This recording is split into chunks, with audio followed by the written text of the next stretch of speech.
Amables clientes, sean todos bienvenidos a Propuesta Semanal, domingo 9 de noviembre del año 2025. Vamos a hablar, como parte de las informaciones más importantes de esta semana, de la declaratoria del estado de emergencia. Vamos a hablar del rechazo de organizaciones importantes a la desvinculación de 3 jueces de la Suprema Corte de Justicia. Y por supuesto, el tema económico, tipo de cambio, desaceleración de la economía, sector externo, y para ello voy a apoyarme en mi artículo de esta semana que se titula "Realmente sobresaliente el desempeño del sector externo", que agradezco siempre al periódico Hoy, lo publica al lado de la página editorial, pero que usted lo consigue en las redes, en mis redes, en internet. Nuestro invitado en el día de hoy es el economista Juan Ramón Mejía Betances, economista, banquero y miembro de la Secretaría Económica de la Fuerza del Pueblo. En lo inmediato, los titulares a cargo de Ramón Núñez Fernández. La Cancillería en un comunicado informó que se posponía la celebración en diciembre de la 10ª Cumbre de las Américas, destacando que hay profundas divergencias que dificultan un diálogo y además para incluir a los nuevos gobiernos democráticamente que surjan.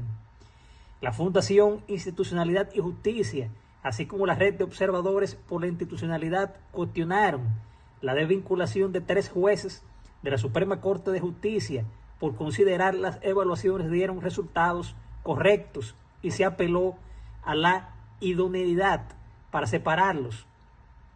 El secretario general del Partido de la Liberación Dominicana, Johnny Pujols, cuestionó al Ministerio Público porque no somete los casos de este gobierno, a quien califica como el más corrupto en la historia del país. Director de la Escuela de Economía de la Pontificia Universidad Católica Madre y Maestra, Raúl Ovalles, confía en la economía podría crecer 4% el año pasado, y si el gobierno acelera el gasto en construcción y bajan las tasas de interés en los Estados Unidos. Luis Reyes Santos, ex director de presupuesto y ex director de programación monetaria del Banco Central, considera la política flexible a la rebaja de la tasa de política del Banco Central. No se traduce en rebaja de los intereses y además, para lograr un crecimiento mejor al de este año, el gobierno debe mejorar el gasto. Y el regidor del Partido Revolucionario Moderno, Edison Herrera, Silvestre y el ex general policial William Durán Jerez admitieron su culpabilidad en el tráfico de cocaína a los Estados Unidos y un tribunal de la Florida dará sentencia la próxima semana. El presidente, mediante un decreto, si mal no recuerdo el 525, bueno, el número no importa. Mediante ese decreto, él declaró estado de emergencia, avalándose en otras leyes y para no ir al Congreso, para 14 provincias, que son las provincias que estuvieron a nivel de colocarlos en rojo, alertas rojas. Pero a su vez, ese decreto le permitió al presidente emitir otro por el cual una cantidad de instituciones, usted la ve ahí, salud pública, educación, agricultura, etcétera, y otras más que aparecen en la otra página, creo que son en total 23 exacto, instituciones que están exoneradas, que no tienen que hacer licitaciones para poder hacer las compras. Obviamente, hay cosas que no esperan. Ir en socorro de los agricultores, de la gente que perdió su vivienda, de los caminos que están malos, no esperan a una licitación. Ahora, la otra cara de la moneda, en un país donde a pesar de que hay una ley de compras, saltan la tablita. Es más, hay casos como el de DGCET, qué suerte que tenemos ahí un Carlos Pimentel en compra que detectó irregularidad en una licitación y sometió.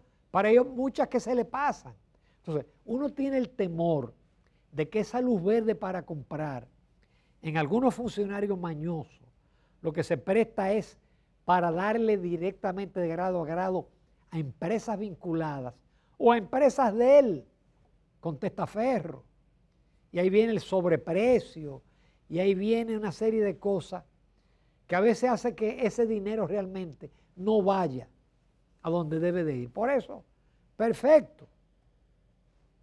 Presidente, ponga vigilancia para que ese dinero sea bien usado. Por otro lado, ustedes saben que el Consejo Nacional de la Magistratura evaluó 3 jueces, porque la Constitución establece que los jueces de la Suprema duran 7 años. Son evaluados y usted le da 7 años más o los desvincula.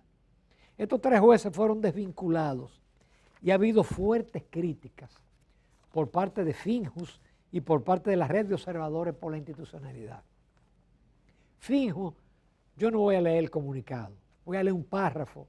Finjus dice, finalmente, cuando la evaluación se realiza desde una óptica apartada de su mandato constitucional, se corre riesgo de vulnerar la independencia judicial y de erosionar la legitimidad del propio órgano. Un proceso influenciado por criterios alejados de la naturaleza del proceso podría implicar el debilitamiento de la carrera judicial y se debilitaría la confianza ciudadana en la imparcialidad de los órganos jurisdiccionales. Eso lo dice todo, ¿eh? Es un cuestionamiento a la evaluación. Pero la red de observadores por la institucionalidad, que ahí está conformado por INTEC, por Participación Ciudadana y otras instituciones, dice lo siguiente. Según el documento oficial, el Consejo Nacional de la Magistratura, la no ratificación de los 3 jueces, señalando que los resultados no alcanzan los estándares de idoneidad y desempeño exigidos. Sí, no son idóneos, que es una palabra muy genérica. Dice, sin embargo, la documentación publicada sobre las evaluaciones realizadas por el propio Consejo refleja valoraciones excelentes en aspectos de capacidad jurídica, ética profesional, independencia y cumplimiento de funciones. Para la red, esta incongruencia entre las evaluaciones técnicas y la decisión final ponen en entredicho la objetividad y transparencia del proceso. Lo dice todo. Claro, algunos dirán, bueno, no, en el Consejo de Magistratura cuando Leonel desvincularon, cuando Danilo desvincularon, pero lo que no se hizo bien en el pasado no se puede justificar ahora, porque el país tiene que avanzar institucionalmente. O no evaluamos los jueces, no lo pongamos de mojiganga. Usted lo pone de mojiganga. Por eso es que incluso ya mucha gente, con la capacidad y la experiencia, cuando convocan, como por ejemplo cuando se va a convocar para elegir jueces de la Suprema, o del Tribunal Superior Electoral, o de la Junta, no participan, porque aquí el que no tiene un padrino no sale. Así tan simple. Nos vamos a comerciales. Bien, en el tema económico, aquí hay 2 discursos del Banco Central y de las autoridades. Te dicen, mire, el sector externo tiene un desempeño sobresaliente. Turismo, inversión extranjera, todo está creciendo. Pero por otro lado te dicen, a pesar de las condiciones adversas internacionales, la economía creció 2.2. Entonces, ¿qué estamos? ¿Lo internacional está bueno o está malo? ¿O la terrible desaceleración económica es por causas internas? ¿Cuál de las 2? ¿Por cuál me voy? Porque en septiembre la economía creció 1.1. Es la caída, es el crecimiento más bajo en 20 años. Pero el crecimiento de enero a septiembre es 2.2, cuando el año pasado era 5.4. Ya el propio Banco Central dice, no, vamos a crecer 2.5. Comenzaron con 5, 4.5, 4, 3.5, 3, 2.5. Y cuidado, si a lo mejor se queda en 2.3 o 2.4. Pero ya te están hablando del año que viene 4. Y te hablan de incertidumbre mundial. Por eso mi artículo abordó el comportamiento del sector externo. ¿Realmente es extraordinario? Sí. Porque si tú trajiste 6 millones de turistas el año pasado y este año trae 6.100.000. ¡Ay! Rompí récord. Pero la realidad es otra. Hay una desaceleración. El año pasado el turismo creció 5.5. Históricamente el turismo crece 5. Este año va creciendo 2.2. Pero los turistas de verdad, los extranjeros, los que están en los dólares, creció 1.2%. Se cayó el turismo de Estados Unidos, Canadá y Europa, que son los 3 principales emisores. ¡Oh, qué suerte! Que lo de Colombia y Argentina subieron y eso compensó. Más el turismo de los dominicanos, pero ese turismo viene a hospedarse en casa de la familia y si acaso se va para Punta Cana 3 días. Es el turista extranjero. Entonces dicen, no, turismo va a generar 11.000 millones. No. Ese es un cálculo del número de turistas por la estadía promedio, por el gasto. Pero la mayor parte del dinero del turismo se queda afuera. Ah, que la zona franca 6.000 millones. Pero es que el dinero de zona franca no entra aquí. Las empresas de zona franca venden en Estados Unidos. Y el gasto de la zona franca sí, son dólares que se cambian para pagar los salarios. Pero eso es irrisorio. Pero aún así, zona franca creció 6% el año pasado y este año está creciendo 1.1. Inversión extranjera directa. Ah, creció 6%, récord. Sí, porque cada año crece más. Pero el año pasado creció 8%. Pero aún más, en mi artículo yo no lo digo, pero la inversión extranjera directa tiene un componente o 2 componentes. Una cosa es el dinero que te entra y el dinero que te sale. Porque el que se instala tiene beneficio y lo envía para afuera. Le doy el dato. 2024, inversión extranjera directa. Llegaron 4.500 millones de dólares. Ahora, la renta de la inversión, la repatriación de capitales. Porque el hotel que se instala repatria sus beneficios. Yo pongo un ejemplo, IKEA es una inversión extranjera. IKEA invirtió 500 millones de dólares cuando se instaló en esa edificación. Ah, ¿y cuánto repatria cada año? Vuelvo al 24. Entraron 4.500 millones. Ahora, ¿cuántos salieron? 4.200 millones. Repatriación de capitales. Neto fue 325 millones de dólares.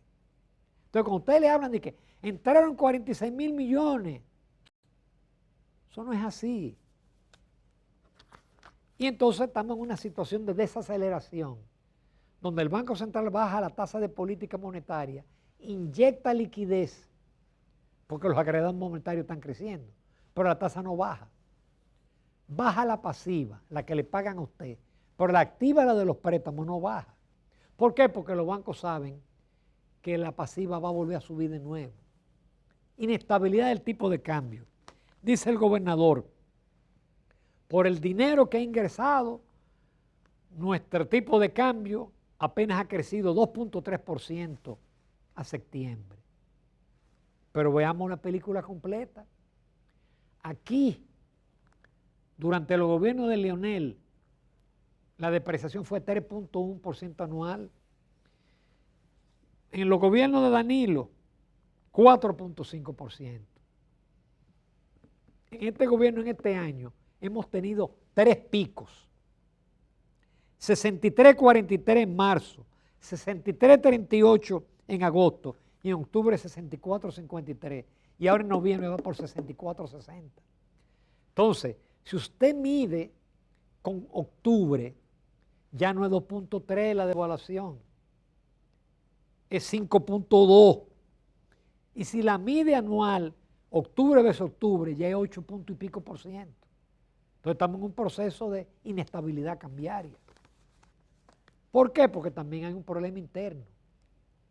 En la baja nivel de inversión pública.